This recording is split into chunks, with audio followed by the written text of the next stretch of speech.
सभी पटना जिला के जनताओं के बीच में मैं मैसेज कन्वे करना चाहता हूँ कि बिल्कुल एलपीजी आपूर्ति में कहीं कोई किल्लत नहीं है। हम लोग उनके विरुद्ध कार्रवाई कर रहे हैं, उन व्यक्ति के विरुद्ध कार्रवाई कर रहे हैं। अपने स्तर से बिल लगा करके ज़बरदस्ती रीफिलिंग कराना संभव नहीं है। जहाँ पर भी इश्यू आ रहा है, भीड़-भाड़ ज़्यादा है, तुरंत जो है हम लोग बड़ी पदाधिकारियों को पहुँच रहे हैं। दो देशों के युद्ध के बाद अब भारत में भी एलपीजी गैस सिलेंडर की कीमतें काफी बढ़ गई थी। अगर बात करें बिहार के राजधानी पटना की, तो पटना के डीएम डॉक्टर त्याग राजन एसएम के द्वारा एक प्रेस वार्ता बुलाया गया था। तो इस प्रेस वार्ता में उन्होंने आम जनता को संबोधित करते हुए साफ तरीके से बताया है कि ऐसे अफवाहों पर ध्यान न दें और एक धावा दल का भी तैयारी की गई है। इस धावा दल में कुल 28 संख्या बनाई गई है धावा दलों की, जो कि राजधानी पटना में हर एक जगहों पे एजेंसियों पे जाएंगे और जहां पर भी कालाबाजारी एलपीजी गैस की हो रही है उन एजेंसियों को ताला लगाएंगे। और इस पर क्या विशेष जानकारी दे रहे हैं पटना के डीएम डॉक्टर त्याग राजन एसएम, आइए देखते हैं।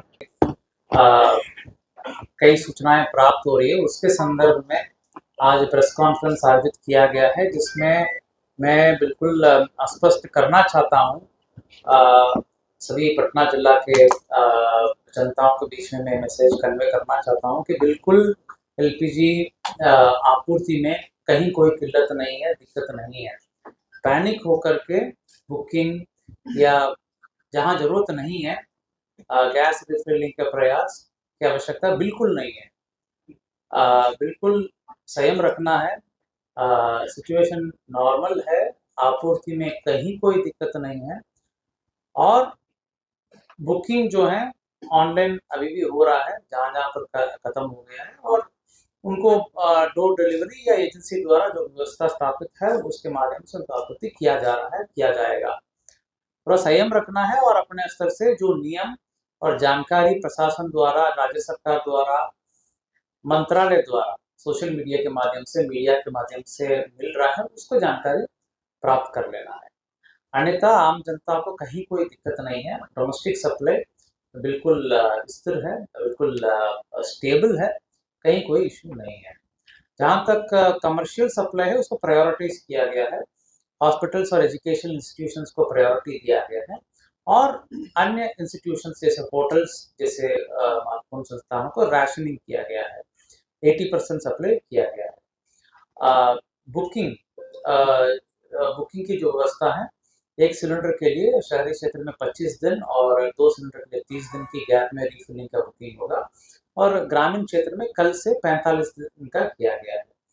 हम लोग अपने स्तर से सभी field area officers, field officers के साथ लगातार टच में हैं। आज भी लोग आए थे, सभी आईओसीएल, डीपीसीएल, एचपीसीएल गेट के एरिया ऑफिसर्स आए थे, उनके साथ हम लोग लगातार टच में हैं, उनसे लगातार जानकारी प्राप्त कर रहे हैं। उनके तरफ से भी आश्वस्त किया गया है कहीं भी कोई आम जनता के लिए डोमेस्टिक सप्लाई के लिए एलपीजी की आपूर्ति में कमी नहीं है। अनावश्यक रूप से पैनिक होकर के बुकिंग या रिफिलिंग का जहाँ जरूरत नहीं है प्रयास किए जाने से दिक्कत होगा, इसलिए किसी को ऐसा करने की आवश्यकता नहीं है। संयम रखें। हम लोग सभी गैस एजेंसी 138 गैस एजेंसी है पटना जिला में, सभी जगहों में मजिस्ट्रेट की तैनाती की गई है। पुलिस प्रतिनियुक्ति और पुलिस की पेट्रोलिंग की व्यवस्था भी तेज की गई है। जहाँ पर भी इश्यू आ रहा है, भीड़-भाड़ ज़्यादा है, तुरंत जो है हम लोग बड़ी पदाधिकारियों भी पहुँच रहे हैं। सेक्टर्स में भी बड़ी पदाधिकारियों का प्रतिनियुक्ति किया है, जोनल बांट करके से 6-7 एजेंसी का एक सेक्टर बनाया गया है, 13 से 15 एजेंसी का जोनल बनाया, इसमें बड़ी पदाधिकारी प्रतिनियुक्त किया है। बड़े पदाधिकारी भी लगातार निरीक्षण कर रहे हैं, देख रहे हैं ताकि किसी के स्तर से कोई गड़बड़ी नहीं हो। मैं आपके माध्यम से बताना चाहूँगा कि ब्लैक मार्केटिंग, अधिक दाम से बेचना, दाम तो सबको पता है, डोमेस्टिक का 111 रुपये से ज़्यादा नहीं बेचना है, कमर्शियल का 1900 रुपया है। अभी तो मेजर हम लोग फोकस कर रहे हैं डोमेस्टिक का, इसमें 111 रुपये से किसी कीमत पर ज़्यादा लोग नहीं बेचेंगे और कोई भी अगर ऐसा बेच रहा है तो कार्रवाई हम लोग कर रहे हैं। होर्डिंग बिल्कुल मना है, एस्मा एक्ट के तहत ये कवर्ड है। कोई भी डाइवर्शन डोमेस्टिक सप्लाई का, जैसे लाल सिलेंडर को कमर्शियल सिस्टम में अगर उपयोग करेगा वो कानूनी अपराध है। और मंत्रालय ने, केंद्र सरकार ने इस पूरे प्रणाली को एस्मा एक्ट के तहत कवर किया है। एक ऑर्डर निकला है, इसके विशेष करके एक ऑर्डर निकाला गया है जिसमें कई नियम अंकित किया गया है, रेगुलेशंस अंकित किया गया है। जो एसेंशियल सर्विसेज एक्ट के तहत, ये एसेंशियल सर्विस मेंटेनेंस एक्ट के तहत कवर होगा। कठोर नियम के तहत कार्रवाई होगा जहां पर भी ब्लैक मार्केटिंग, अधिक दाम से बेचना, होर्डिंग या डाइवर्शन का मामला पाया जाएगा। कल भी हम लोगों ने कई जगह पर कार्रवाई की। 28 दावा दल हम लोगों ने बनाया है और कार्रवाई जो है हम लोगों ने फुलबारी में एक एफआईआर, दानापुर में एक एफआईआर हुआ, अख्तियारपुर में एक एफआईआर हुआ, और भी जगह पर हम लोग लगातार देख रहे हैं जहाँ पर भी गड़बड़ी हो रही है उनको हम लोग उनके विरुद्ध कार्रवाई कर रहे हैं, उन व्यक्ति के विरुद्ध कार्रवाई कर रहे हैं। ऑपरेशन को भी ध्यान में रखते हुए उन व्यक्तियों के विरुद्ध हम लोग कार्रवाई कर रहे हैं। लोगों से मैं आपके माध्यम से यही अनुरोध करूंगा कि किसी भी प्रकार की, जिसे हम लोग जो सूचना है, गैस एजेंसीज में अधिक भीड़ हो जा रही है और लोग जो है पैनिक होकर के या तो बुकिंग कराना चाहते हैं या फिजिकली रिफिलिंग कराना चाहते हैं। ये इसका कोई जरूरत नहीं है।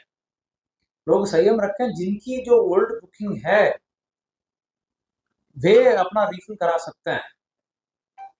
एजेंसी अपने स्तर से घर बेच करके रिफिलिंग कराएगा, जो हमेशा करते आ रहा है, या जो वैकल्पिक व्यवस्था है, अगर एजेंसी उचित समझता है तो वैकल्पिक व्यवस्था करते हुए रिफिलिंग कराएगा, उनकी जिम्मेवारी है। अपने स्तर से भीड़ लगा करके जबरदस्ती रिफिलिंग कराना संभव नहीं है बुकिंग के बिना। तो ये हम लोग को समझना पड़ेगा। अगर बुकिंग की आवश्यकता है, साइट में कहीं इश्यूज 1-2 दिन बताया जा रहा था, अगर आवश्यकता है तो आप संबंधित एजेंसी से बात कर सकते हैं। हम लोगों ने भी एक हेल्पलाइन नंबर जारी किया है जिसमें हंटिंग लाइन भी है। हंटिंग लाइन मतलब एक ही नंबर पर 4 फोन लगाया गया जैसी, ताकि एंगेज ना हो जब कॉल लगाया जाएगा। इसमें हम देखे भी आए हैं, अच्छे ढंग से काम कर रहा है, लोग कॉल भी कर रहे हैं, उनको गाइड भी किया जा रहा है। इसको भी लोगों के बीच में प्रसारित किया जाए ताकि लोग किसी भी समस्या को अपने स्तर से जानकारी ले सकें। तो ये स्थिति जो है, लोग तक ये जानकारी लोग तक पहुंचे और अनावश्यक गैस एजेंसीज में भीड़ ना लगाएं। किसी भी रूमर पर, अनऑथराइज जानकारी को लोग नहीं उसको माने। जो ऑथराइज्ड एजेंसीज हैं, चाहे केंद्र सरकार है, राज्य सरकार है, जिला प्रशासन है, के माध्यम से लगातार हम लोग अपने अपने सोशल मीडिया साइट से भी, प्रेस रिलीज के माध्यम से भी ऑथेंटिक जानकारी हम लोग दे रहे हैं। उसी जानकारी को लोग जरूर ध्यान दें। कहीं ब्लैक मार्केटिंग या अन्य सूचनाओं को भी लोग हम लोग के संज्ञान में लाएं। इन सब मुद्दों को लेकर के आपसे भी अनुरोध है कि लोगों तक जानकारी पहुंचाएं और लोगों को जागरूक करें। बिल्कुल स्थिति जो है हम लोग नियंत्रित स्थिति में है, स्थिति नियंत्रण में है और हम लोग लगातार लगे हुए हैं, कोई दिक्कत नहीं है। ये आपके माध्यम से भी लोगों को पहुंचे। आईओसीएल और एचपीसीएल में कल और आज ये स्थिति था, लेकिन आज एचपीसीएल में ये स्थिति ठीक हो गया है। कुछ जगह पर आईओसीएल में भी ठीक हो गया है, बुकिंग हो रहा है, ओटीपी भी आ रहा है। वो वेबसाइट का कुछ इश्यूज है, ज़्यादा लोग प्रयास करने से ऐसा होने की संभावना है। लेकिन जहां पर भी ये इश्यू आया है उन्होंने फिजिकली भी बुकिंग करने की व्यवस्था किया है। एजेंसी नहीं कर जब तक से नहीं, वही मैं कह रहा हूँ। तो इसमें बुकिंग की व्यवस्था ऑनलाइन में हो, और जहां पर भी ऑनलाइन नहीं हो पा रहा है तो एजेंसी को निर्देश दिया गया है कि फिजिकली भी करें। बट फिजिकली अब कितना करेगा, तो इसलिए ऑनलाइन